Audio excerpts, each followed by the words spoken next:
Ljudi tek kad izgube shvate šta su imali. Ja nikada nisam imala priliku prošetati zelenim parkom, plivati u vodi, rukom dohvatiti zelenu jabuku sa grane.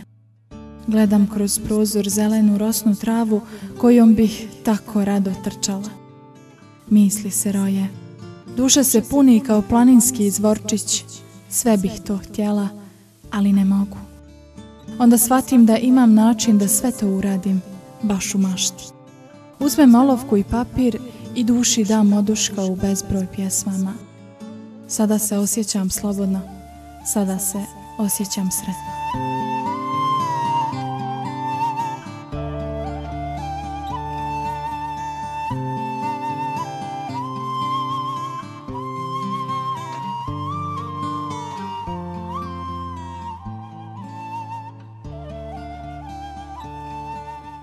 Udruženje Žena Merijem vas poziva na promociju knjige Djevojka sa bisernom suzom mlade autorice Fikrete Karić.